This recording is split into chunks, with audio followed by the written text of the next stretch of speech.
Did you know? Did you know that? In 2009, Stephen Hawking held a reception for time travelers, but didn't publicize it until after. This way, only those who could travel time would be able to attend. Nobody else attended. Legend. Now you know. That's right. This comes from Next Farfing Level over on Reddit. Again, yeah, I'm a Redditor, and this came across my desk. And by desk, I mean my phone at probably 1 o'clock in the morning when I was trying to sleep and decided just to, browse Reddit because that's what you do when you can't sleep. Oh, shoot. I didn't even think to look to see if that was even real. Dang it. Stephen Hawking, 2009. Is Mashable good? Is Mashable a good source? Mashable? 2009, Stephen Hawking ran an experiment, required champagne balloons and hors d'oeuvres, that's French for you, to demonstrate that backward time travel isn't possible. It was a time traveler's party, but no one showed up, and that was the point. I have experimental evidence that time travel is not possible, Hawking told reporters at the Seattle Science Festival in 2012. I gave a party for time travelers, but I didn't send out invitations until after the party. I sat there a long time, but nobody came. Man, could you imagine throwing a party, knowing that more than likely nobody's going to come, but yet you still sit there anyway just to see if you can provoke some sort of time traveler? The Discovery Channel captured the event on video, so they knew about it, cheaters, which showed Hawking dressed up and waiting for time travelers to arrive on June 28, 2009, at a specific location at the University of Cambridge. Hawking provided precise GPS coordinates should there be any confusion or if anyone got lost while speeding through time and space. Hawking didn't send out any invitations until after the reception had passed, which was a critical component of the experimental design. Only those who could travel back in time would thus be able to attend. Legend. How weird is that? How weird is it to throw a party knowing that probably nobody's going to show up and then hang out and then send out the invitations the next day? What if somebody did show up? This is hashtag Flash Fiction, a show about writing in real time with your host, me, Eric M. Hunter. And I've been writing stories since I was a kid. There's a million ways to start a story, and you never know how it's going to turn out. It could be good, or it could be really bad. Let's see what happens. So I will admit, I have been thinking about this one for a little bit longer than some of the other ones. And the reason for that is it's such a sensational idea of this guy, this scientist, this genius is going to quote unquote prove once and for all that backwards time travel is impossible. And he does so by throwing a party that's sending out the invitations after the party is over. So my mind immediately goes to a couple of things. So it goes to a couple of things story-wise. Character-wise, we'll get to that in a minute. Story-wise, I'm thinking, well, there could be lots of reasons why nobody showed up. It could be because maybe it's illegal to go back in time and tell somebody that you're from the future. You can go and live amongst everybody else and just live your day-to-day like it's 2009, where in reality for you, it's 2209, and you just keep your mouth shut. Like, you know all about Hawking and his little experiment. But you decide, and you're told by whatever governing body that has the ability to travel back in time that says, look, like, you can't do this. Like, you can go back and enjoy the ball dropping at 2000 on New Year's Day, or you can go back and watch your young self fall in love with your partner all over again from a schoolyard table when you're eating those Mexican pizzas. What were those called? Starts with a C. I can't remember. But you can't tell anybody. You can't just, because then that just, like a thing will go off, and then like your I don't know, like your belt starts beeping, and it's like, all right, we got to go because the time police are going to get here and they're going to shove me back into wherever they're going to shove me back into. And that could be, I mean, that alone is enough reason for nobody to show up at this party. It's like, all right, so we know Steven's got this thing going on. Just, be wary. You can't go. But that's no fun. We want somebody to show up. We want to introduce a character into this party. We want it to be kind of a flabbergasting situation where it's just like, I swear I always thought that you could never travel back in time. Where, oh, lo and behold, you can. Here I am. I was but a mere gardener 200 years from now. And now here I am, standing in front of one of the smartest people of our generation. My generation. Probably a lot of generations, now that I think about it. So that's a great idea. There's lots of ways we can go about that. We can just make it a pure time travel actually does exist, and here's the why nobody showed up.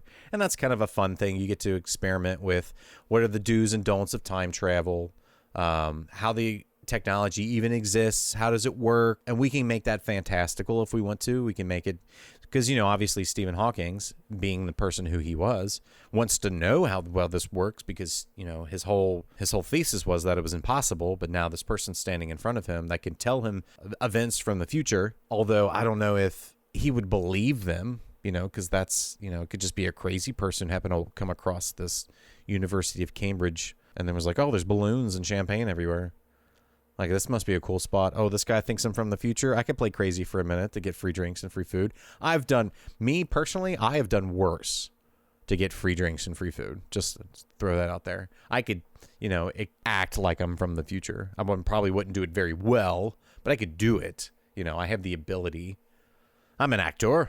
Or the other thing that kind of came to my mind was maybe the quote-unquote back in time is really just a simulation. It's just a recording that you can interact with.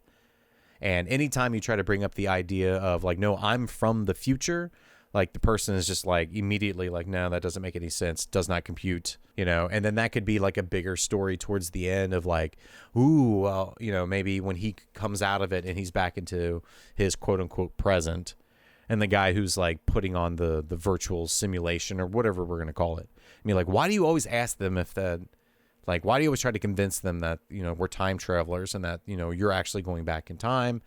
And it could be something like, well, sooner or later, somebody's going to believe me.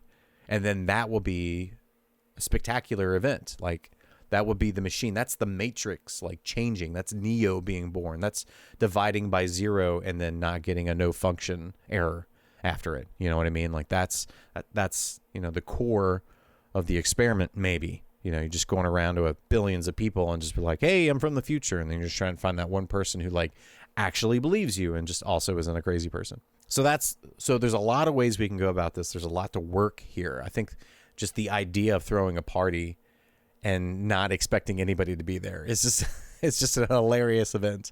It's like throwing a surprise party for yourself and you're just like, oh, I didn't even know this party was for me. So, okay, those are a couple of things that I'm thinking that I could probably go with this. The character stuff that I alluded to earlier was Stephen Hawking, okay?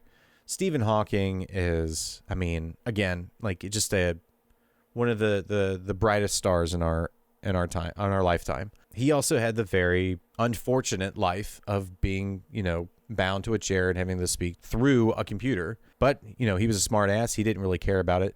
But when you convey something like that in a story, that's when you start getting into these very iffy grounds of making sure that you're, one, not trying to poke fun, two, trying to make sure that that isn't the focal point of the story. That somebody's disability isn't the focal point of the story, because in this point it isn't. This is just the character who he is. And the other thing is too, is in he speaking through the computer and using that as his voice is a little more of a gray area when it comes to actually recording the audio for it, because I'm sure I could easily go out to the internet and I could be like Stephen Hawking's voice and be able to do like a text to speech. But I feel like maybe that would take away some of, like, it would be too distracting when you listen to it.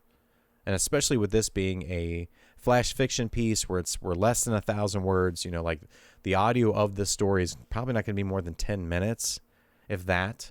It may be too distracting to put in the narration of the story, but I also want to make sure I give Stephen Hawking his due in this terrible way that I'm doing it. So I don't know, like I feel like part of me wants to just change the character. Like I still want to keep the name of Stephen, just because I like that name. It's a good, solid name. And maybe even keep him in the wheelchair just to kind of keep him like, and this is the essence of Stephen Hawking. I just feel like the computer voices would be a bit too much. And that's probably just my ignorance because, again, I don't know anything about this stuff. And I don't want to do too much research because, again, it's just a flash fiction piece. It's just supposed to be 1,000 words, no more than that. And if you start bogging yourself down with, I wouldn't say the details, but just like making sure every little thing, like, again, like I'm probably not going to do anything with this. That's the other thing, too. I don't think I've ever really explained about just me writing flash fiction in general. Like, I like the stories of these that I write, but this is all practice. Like, this is just me trying to get better at what I'm doing. Like, this is a job to me. It's a fun job, and it's creative, and it uses parts of my brains that make me happy. But at the end of the day, I'm just trying to learn how to do a thing and to do that thing better than I did the time before. Like, it's the idea of, I've probably thrown away 1,000 pages of words, but I've learned something from those 1,000 pages. You know, like I'm not just absently banging my head against the wall. Like, I'm making some progress. It might be little progress, and it may be unnoticeable in the beginning. But if I go on to write something else that, like, I want to sit down and write that I feel like is going to be something that I'm going to be proud of and publish, then all of those things that I've learned from these experiments, these to-dos, will factor into that. But, I mean, this is definitely a story I probably will never publish or even post other than outside of this podcast. I might take things from it and take some ideas from it, even like lines of dialogue. I try not to waste stuff like that. Like, if it's good, just good writing, then I try to repurpose that for other important projects. But yeah, like these are exercises. Like, I'm just training my brain and my hand to get better at what I'm doing, which all I've been doing lately is talking. So let's get to the writing.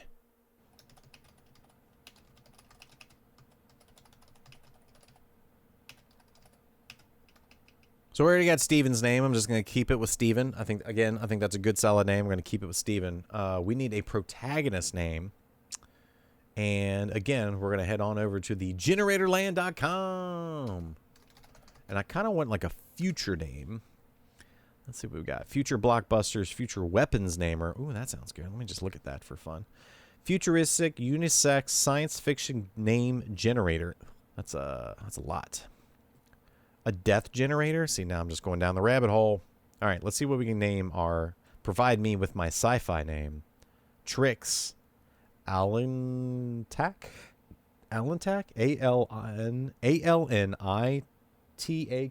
Allentak? Allen? Lee Skeletonation? Skeletonation? Myth Epson? That's just dumb. Piss Linus? Lay Antilles? That sounds familiar. Vec Tesla? Ugh.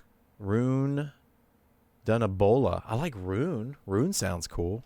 Rune Dunabola. Rune Dunabola. Okay, that's our character's name.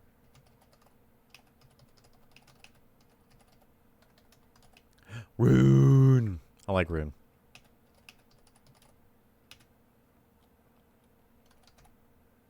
I did it again. I put that stupid word in here again and gestured, and I spelled it wrong again. I hate that word. It's funny. I'm trying to make the guest Rune appear futuristic by, just having certain things. So like I mentioned his watch, and Stephen kind of sits up in his chair and he's trying to get a better look at the watch, but it's like, it's dancing with colors and they're showing symbols and stuff that he's never seen before. And then I realized that this is 2009. Is that what it is? 2009? Yeah, 2009. And just within 10 to 15 years of 2009, like technology has advanced so quickly that we could literally show him something from today, from 2021, and it would look so foreign and futuristic to him back in 2009 because that's just how fast everything's moved. So like, I mean, I don't know, like that was just a strange epiphany that I just had. All right. So there you go. First draft, zero draft. No editing, no nothing. I don't know. First impression, I feel like I don't know. Like, I don't know what I want to do with this one. I feel like it being just a time and a place is fun. I get to play with dialogue. There's a lot of dialogue here. There's a lot of jumping through hoops on Stephen's end, trying to figure out what he wants to do and what he doesn't want to do. Because he's a man of science, he knows if he should risk asking certain questions. Oh, yeah. If he should ask certain questions that he probably shouldn't know the information to. Because, I mean, at the end of the day, I feel like all of these time travel stories, it's like you never want to know what the future looks like. You just need to live in the present. Like, that's always the moral of the story. And I've kind of written Rune, the guest, off as kind of just like a pompous asshole. And he doesn't really have any reason to be here other than just to show up and show to Stephen that, time travel to the past is in fact possible. But that's it. Like, there's no real good payoff for the reader. The story ends on him just leaving and then disappearing. And then there is nothing after that. Word count says that I'm at 1295, so I got to edit it down anyway. So, all right, let's just do a quick line reading and see where that gets us. All right, so after a quick edit, a little pro writing aid, hashtag not an ad, word count comes down to, it's still 1237. All right, so 200 words need to be cut. Okay, so again, this is a perfect example. For whatever reason, I made Rune this really tall guy. Like, when I first started writing the beginning of him, I was like, oh, this guy's gonna be like 7'8". Like, he's gonna be a monster. He's gonna be a mountain. And then when I go back and read it, I'm like, why does that matter? What does any of that matter? It doesn't matter at all. None of that matters.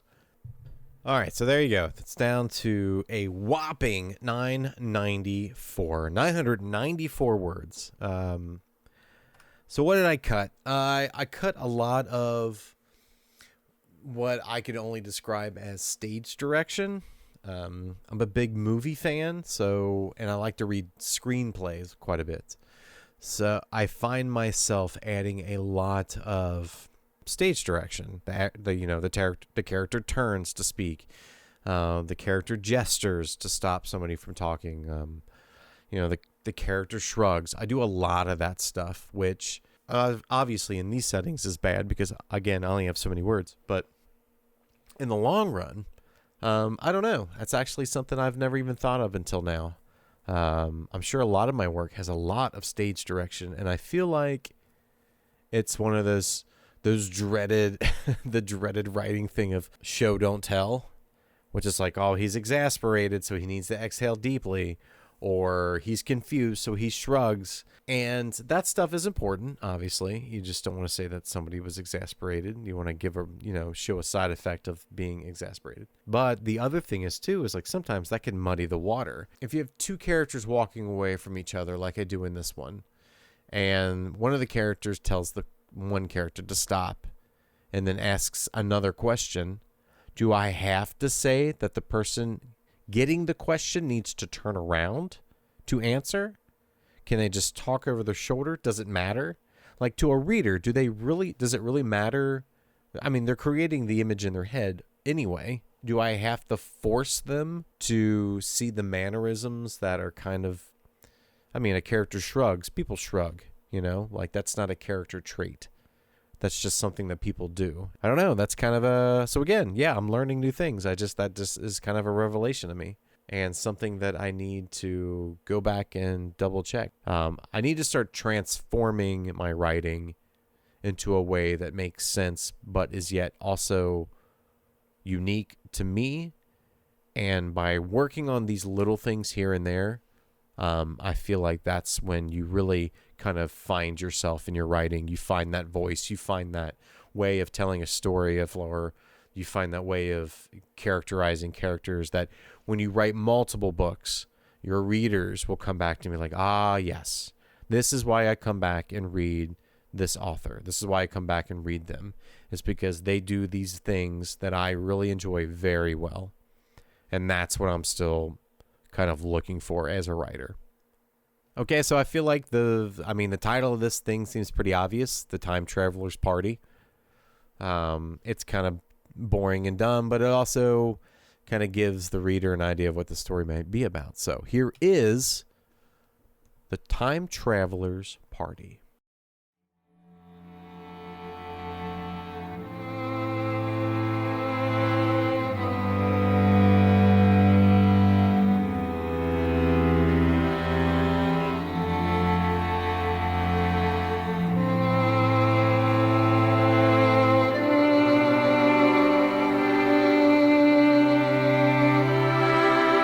Stephen turned his wheelchair to the sound of the knob to find a stranger entering the ballroom.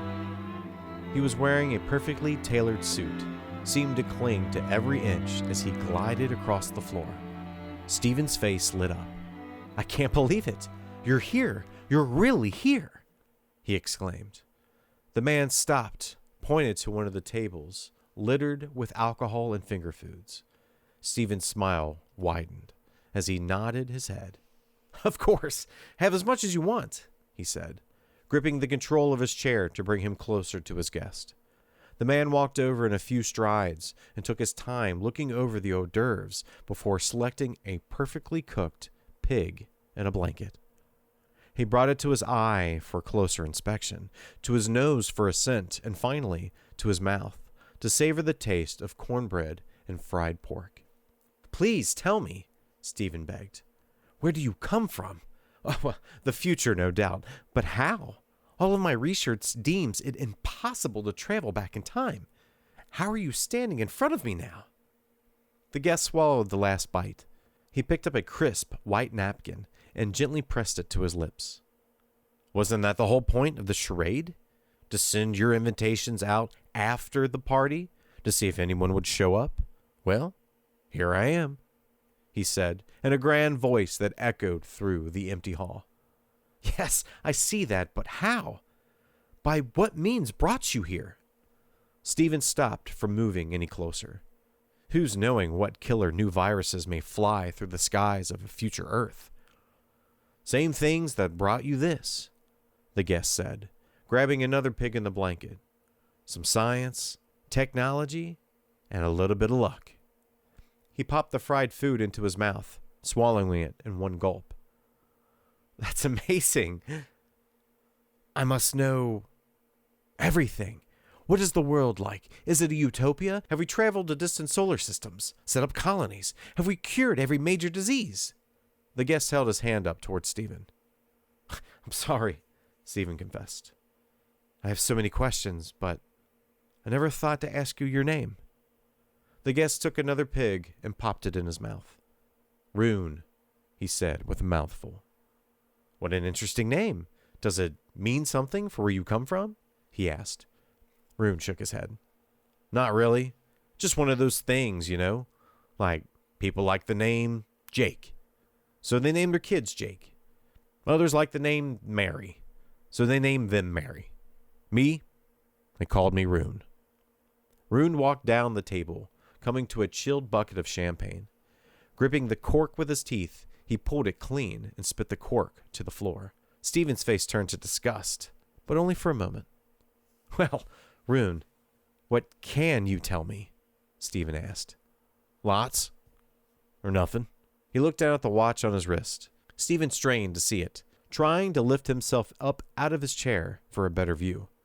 The watch's face swirled with multiple colors dancing and had strange symbols. Rune adjusted his sleeve over the watch. "So, I don't have a lot of time, but I have some. So if you were interested in something about your future, I might be able to help you," Rune explained. Stephen's eyes darted back and forth along the ground. So many questions, but his mind centered on only one. "Are you happy?" he asked. Rune pulled the bottle a bit from his face, then slowly put it back down on the table. "Are the people of the world happy? By your best estimation, are the people of Earth happy?" Rune took a long moment to think. He grabbed the bottle again and took another drink. "Yeah, I think so. I mean, A lot of bad shit has happened, and a lot of people have fought and died for reasons they never understood, but it seemed like the right thing to do in the time. A lot of families have lost young ones to disease that shouldn't have. A lot of people fight to eat every day, more than there should be. But on average, yeah, I think we're pretty happy. Stephen exhaled deeply. He slumped a bit in his chair. Rune smiled, picked up another pig, and threw it into his mouth. He turned and got a good look of the room. Awfully big place for just one guy, he reasoned. Stephen was brought out of his daze and turned to face him. Yes, well, I was assuming there'd be more of you, he admitted. Rune nodded. Yep, that seems about right. Although there's rules against stuff like that, getting too many people in contact together usually doesn't bode well. Things get wonky. I'm sure you understand, Rune explained, placing his hands on his hips. Well, I must be heading out. Thanks for the party, Rune said, gave Stephen a 2-finger salute, and turned and walked out the front door. Wait, Stephen cried, moving towards his only guest. What do I do now? He asked. Rune shrugged. Send out those invitations. Then what? Stephen asked. His voice grew hard, like a man cheated in cards. Then what? You want to know everything? Then what? Can you fix it? No more war? No more deaths? No more babies crying for their families? Rune tapped his head. See, that stuff doesn't matter in the long run. If someone wants a problem, they'll find a problem. Or worse, make one up. Your job is to make the day-to-day easier on folks who need it to be.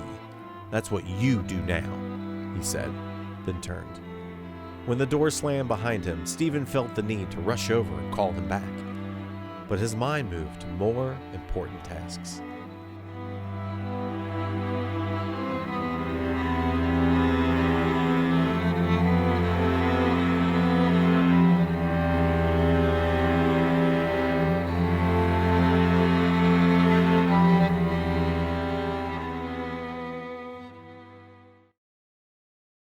And there you go.